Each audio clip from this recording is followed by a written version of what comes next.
I'm still here, Hollywood, and coming up on today's episode, there are some shows that will go down in TV history as setting the bar for a specific genre. And when those shows have ensemble casts, it pretty much raises the status of every actor on the screen. When it comes to cop shows that viewers and critics collectively have loved, one specific police drama and its characters from the 1990s and beyond stands out. This is Still Here Hollywood. I'm Steve Kmetko. Join me today with Donna Abandando from NYPD Blue, actor Gail O'Grady. If you'd like to be more involved with us at Still Here Hollywood, you definitely can. Just visit patreon.com/stillherehollywood. You can support us for as little as $3 a month. You can get our episodes a day before they post anywhere else. You can see what guests will be coming up and submit questions for them. You can even tell us what stars you want us to have on as guests. You'll see what goes on before and after the episode, plus exclusive behind-the-scenes info, pics, video, and more. Again, that's patreon.com/stillherehollywood. You're stunningly beautiful. Thank you. You're welcome. I mean it. Say it again, Steve. You're stunningly beautiful, Gail. Thank you. Thank you. What's your secret? Great cheekbones. Good cheekbones holds this mess up. Probably my mom and dad, their genes. It's all in the Good genes. You were nominated each year you were on the show, NYPD Blue. And then, as part of an ensemble cast, which I think is a good way of giving an award, that must have made you feel validated.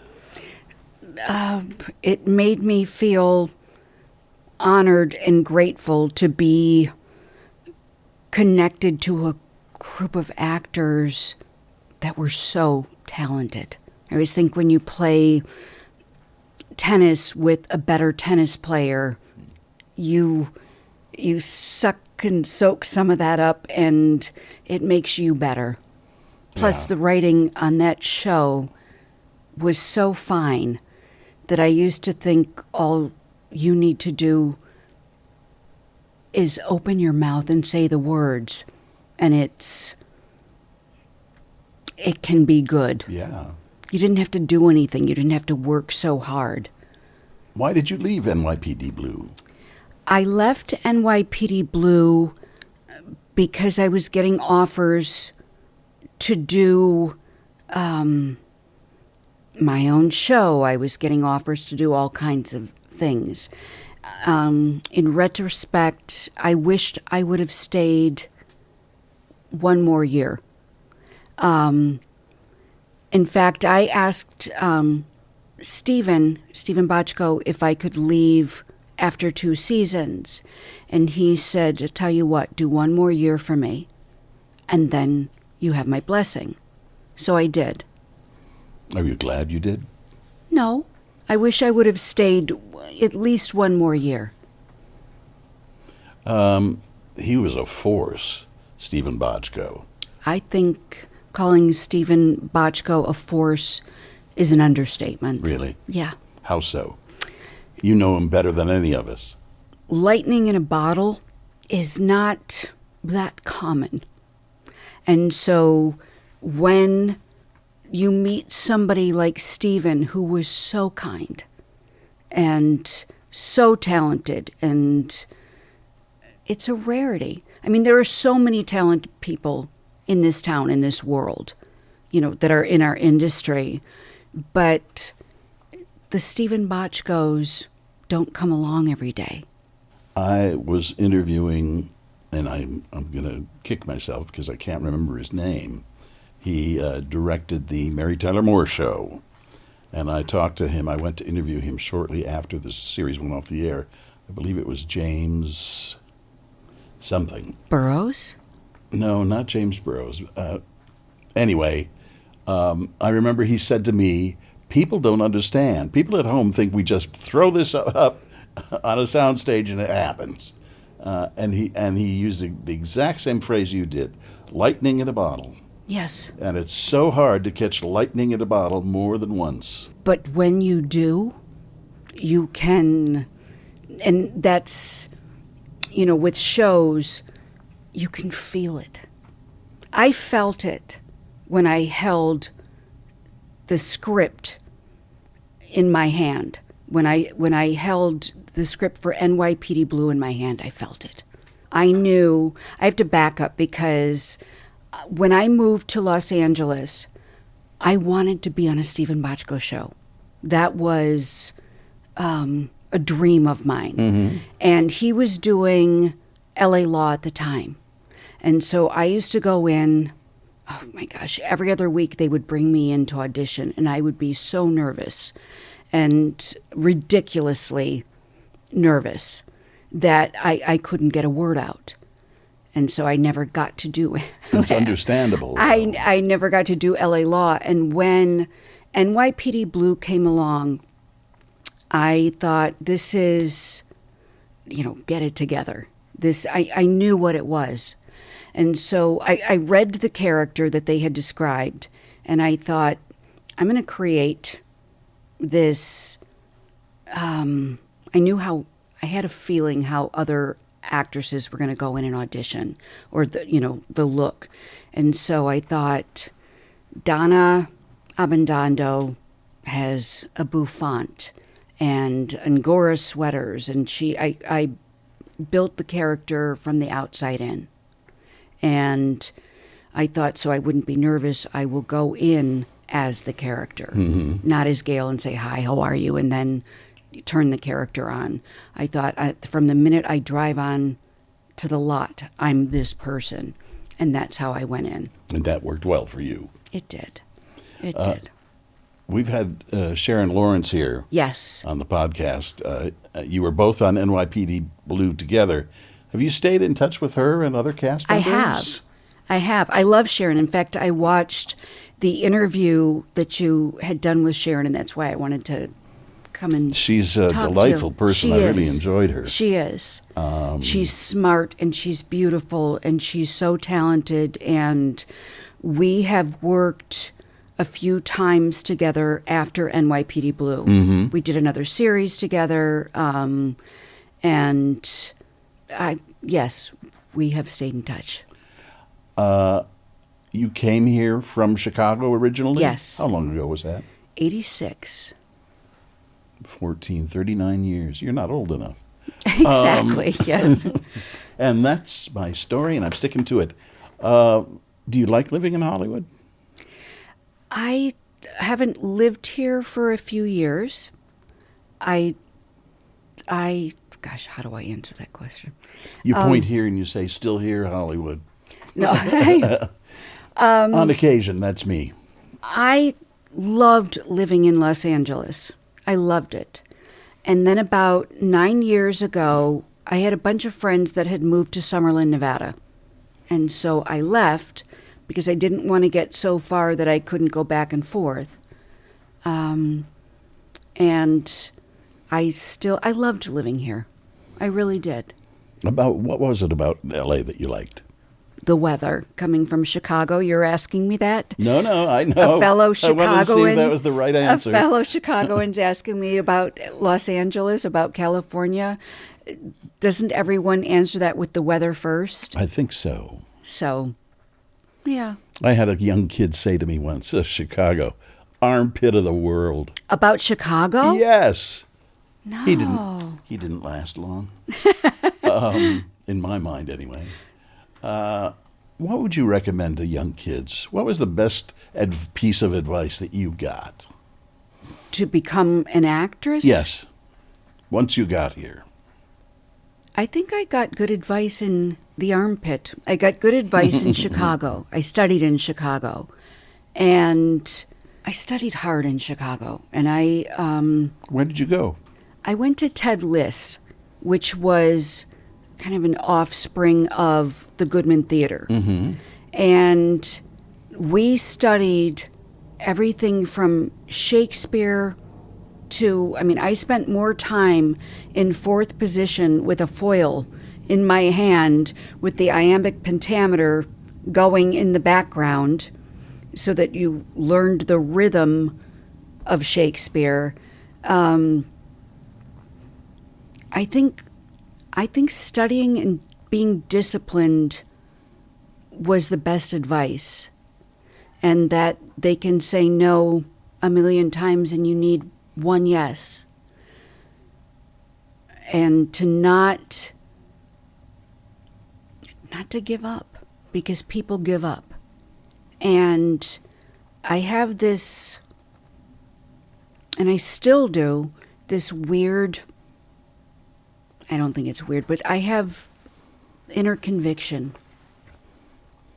And I've never compared myself to other people's time frame, other people's success, or if I wasn't working or if I didn't get a job but another person did, it didn't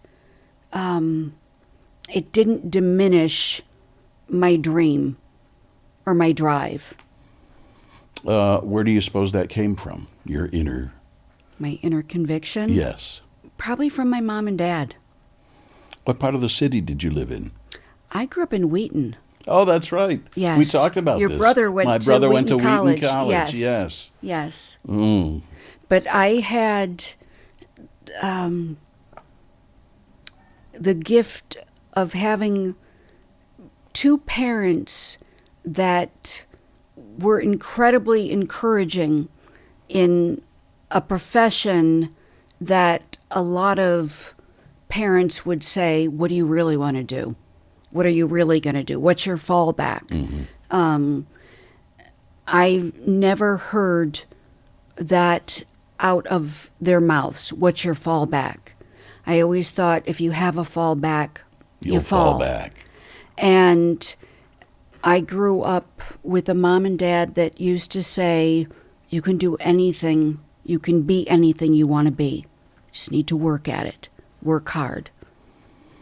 You waited to have your son until you were in your 40s, correct? Yes, I did. Why did you wait so long? And I that sounds like judgment, but it's not meant to be. What were you waiting for? Oh gosh, why did I wait so long? I think I waited because I was working. And when my son was born, I wanted, when my son was born, I wanted to be his mother. And I didn't want somebody else raising him because I was on a set. Mm-hmm. And when Michael was born, I had more of a luxury to pick and choose jobs. He came to work with me.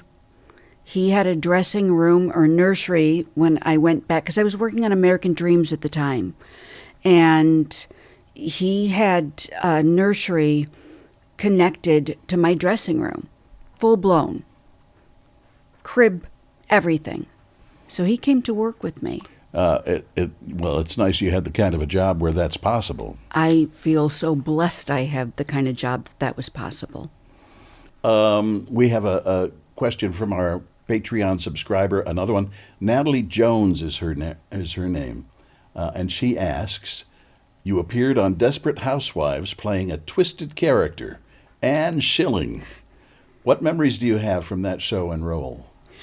Hi, Natalie. Thank you for that question.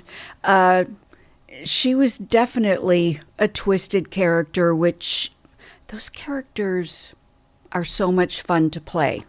And Mark Cherry, again, that was another show I always wanted to work with Mark Cherry. And here's one. Natalie, if you remember the scene in the bathroom where Lynette confronts me about sleeping with her son, when she hauled off to smack me in the face, she smacked me in the face. Ooh. Like full force. Like knocked me up against the wall. And when the director yelled, cut, he goes, cut, Gail, are you okay? And so, because whenever you do a fight scene or anything, there's always a stunt coordinator stunt coordinator on the set. And so the stunt coordinator worked with us and coordinated how I would turn my head and all of that. And I turned my head, but I got hit anyway. So There's your answer. yeah. Natalie also asks, you also had a memorable role on Law and Order SVU. What was it like being on such an iconic show? It was a blast to be on such an iconic show. And when Mariska Hargitay was going to shoot to start that series, she said, we were at dinner at a friend's house, and she said, oh, I'll probably be back in a couple of months. And it's been, how many years? Ooh, 20, a lot. Yeah. 20-something years. Her and Chris Maloney. Yes. A lot of women envy her. What would you be doing if you weren't acting? If I wasn't acting, I would probably be a lawyer or something in that field. Getting people out of trouble? I don't know about that. I really love, I loved working on Boston Legal. I love doing that. I find the law fascinating, that side of it. Mm-hmm. About 2.5 years ago, my dad wasn't doing well, and I went back to Chicago to help take care of my dad. So that was an easy decision It for you was to make. not even a decision. It was, I hung up the phone and I called movers and packed up my house. Mm. And what about your mother? Is she still alive? My mother's still here. And how old is she? I don't know if she wants me to say this.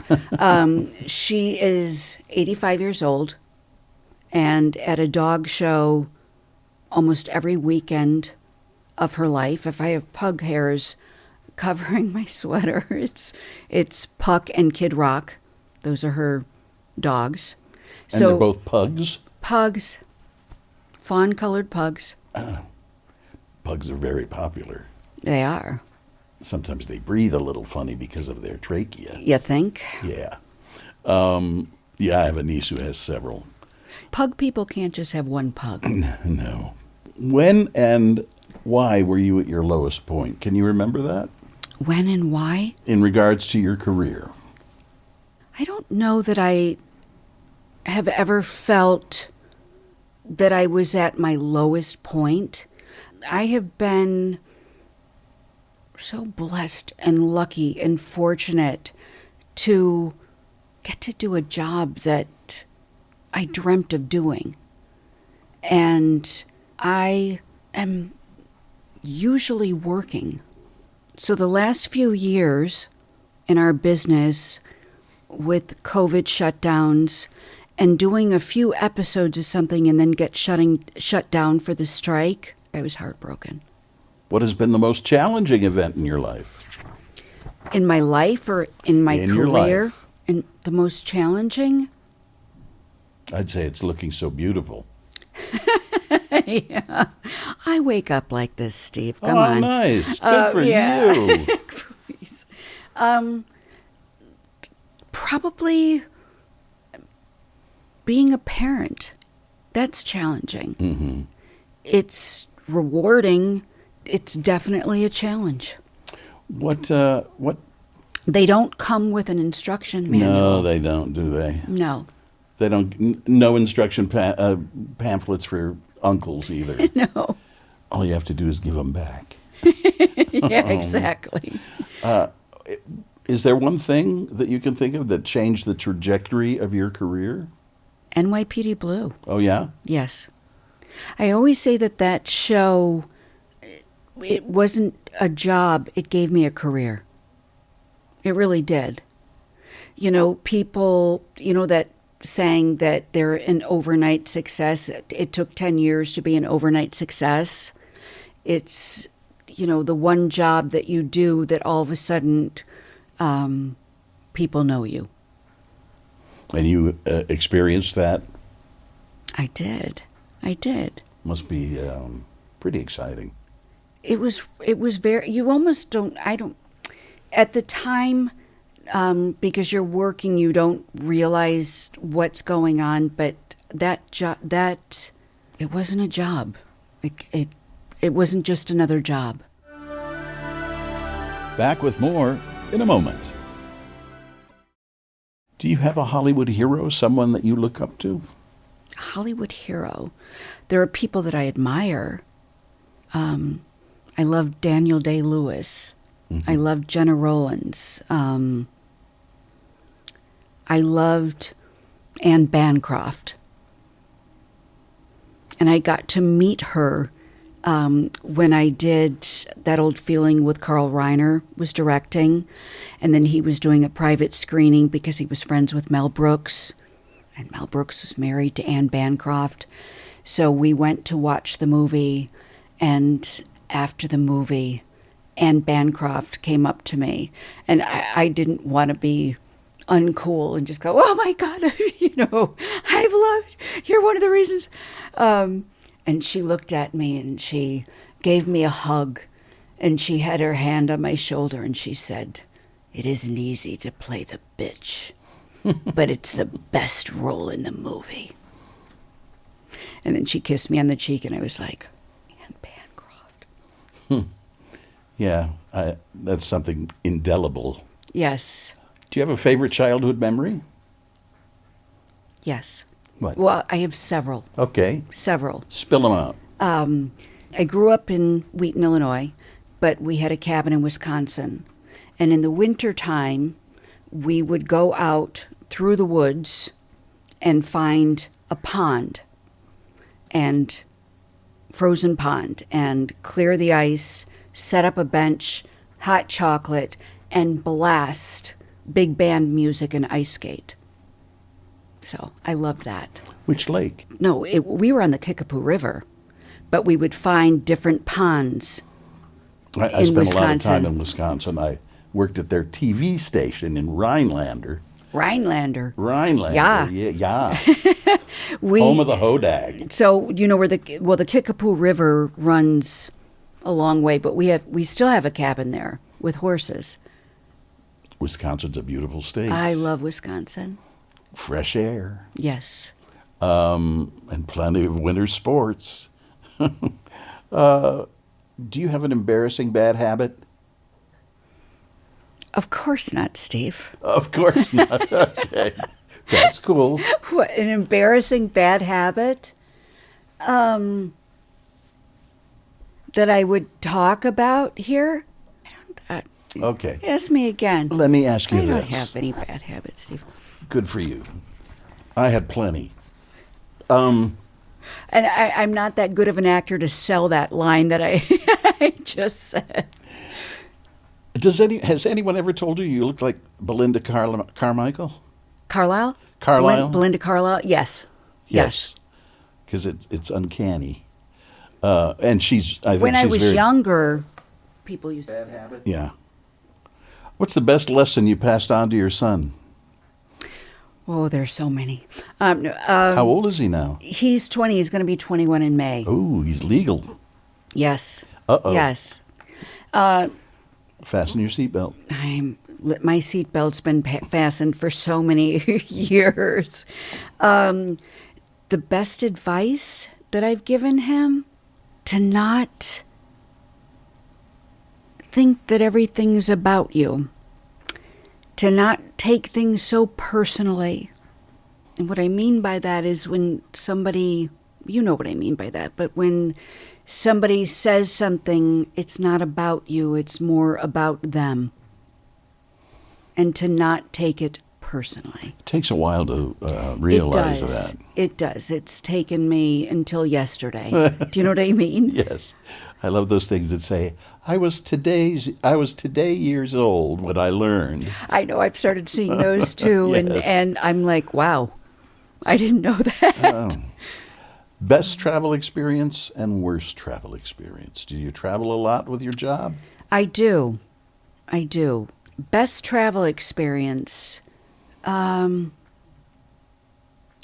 went to Rome on a movie when I was, I think, 24 years old. That was magical. Absolutely magical. And also, at the same time, ended up being one of the worst travel experiences because my mom came over to visit. My mom used to come and visit me when I was on location in great places. So, of course, she came to Rome, and the night she got there, we got robbed. Oh. So that wasn't a good travel Right. experience. But it was still incredible. Rome is Rome. Rome is Rome. It's a beautiful city. Yes. Second only to my favorite, Paris. I love Paris. Yeah, me too. Have you had any strange fan encounters? There's been a few. Yeah. There's been a few. Mostly good and always flattering. I have the luxury of doing this job, being a working actor, and still being able to go to a grocery store, still being able to walk out my door. You know, I'm not Tom Cruise or somebody that, you know, if they want to go to a grocery store or they want to go to a dinner, I still have people come up to me almost every day, where someone will recognize me, but it's not intrusive. It's not obnoxious. And like I said, I have the luxury of being able to have the job that I want to have and being able to have a life. And you're taller than Tom Cruise. Am I?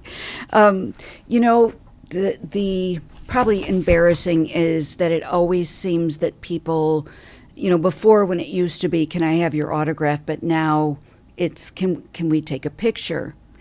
And it's usually the days when you look schlumpy and you're just running to the gas station or just running to the grocery store to pick something up. And that's when people are like, can we take a picture? And your face is on backwards. Mm. Your face isn't even on yet. And you're wearing something that, you probably shouldn't have worn out of the house. It says life is beautiful across, yeah. across the sweatshirt. Yeah. Well, I think fans come to expect that. I mean, they know you're human. Oh, maybe not. They don't know you're human? I'm human. Okay. Did you have a WTF moment when you moved to Hollywood? Yes, I did. So, I don't know how you mean that. But what the, it doesn't have to be bad. It can be it's a good one. Yeah. So when I was in front of, I think it was like the second day that I got here, I came out of Warner Brothers and didn't know where I was going. And this is a few decades before, hey Siri, get me to wherever. And so I got in my car and stopped at a light, and I thought, I don't know which way I'm going. So I rolled down my window and said, excuse me. And Henry Winkler goes, yes. And I went, oh my God, it's Henry Winkler. And I said, can you tell me how to get to the 101 or the 134 or something like that? And he said, sure.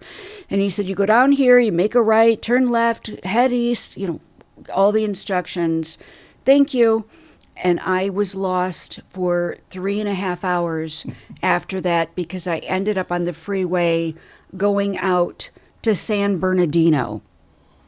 Didn't hear a word he said. He was so nice. But I was so blown away that it was Henry Winkler. It's a shame that you had to go to San Bernardino. Been there, done that. Have you ever had a near-death experience? I had a person come up to me once and said, you know what you need? What? a couple of good near-death Not today. experiences. Not today, thank God. Yeah. I've had a few concussions. Mm-hmm. So I fell down a vacant house staircase when I was 4 years old. I don't know if that was near death. And it's good, too, that you don't know. There's probably been a few things that I've worked on in my career that have been a near death to my career, but... Just a couple of years ago, I had a stroke. I'm sorry to hear that. Huh? That was near death. The doctor told me it was near death. No, I have not had a stroke or... Yeah. He said, did you play the lottery? I said, no, why? Because you're lucky to be alive. Oh, thank you, doctor. No, I haven't had those moments. That's, knock on wood, really the only one I've had. Do you have a favorite episode or storyline that was on NYPD Blue that you enjoyed? I loved the storyline between Donna Abandando, and Greg Medavoy. Why? Because it was sweet. Gail O'Grady is a softie? A little bit. Yeah. Well, that's okay. There's commercials that bring tears to my eyes. Yeah, I know that feeling. But I just loved their romance, and I loved his innocence, and I loved the way they wrote her story with him. One last question. You have to answer it. Okay. Finish this sentence. My life would have been better if... Oh, wow. Okay. My life would have been better. I have like pages of things that I could... My life would have been better if I was more confident. What keeps you from being more confident? I mean, you've accomplished a lot of things. This is more before, I think. This is more younger. Now, that question doesn't occur to me. My life would have been better if. Mm-hmm. I think we can sit all day and answer that question back and forth. But then we wouldn't, then I always get like philosophical and think, but we wouldn't be sitting here. So if you take one little thing out. Mm-hmm. But when I think about that, and maybe it's more, I wish I had at the time, I wish I'd been more confident. I wish I had believed in myself as much as, let's say, my dad did. So my life would be different. But dads do that because it's their job.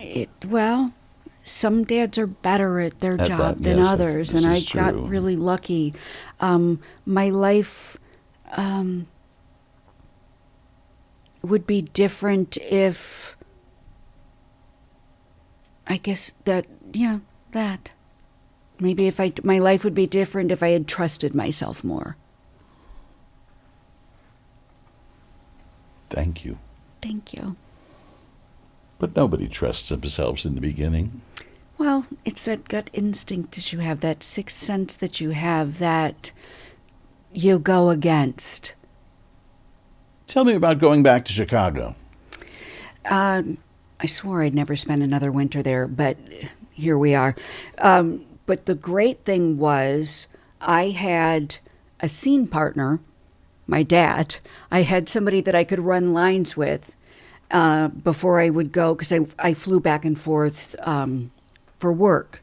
And so my dad was there, and I'm working on a super cool show that's coming out this year on HBO Max.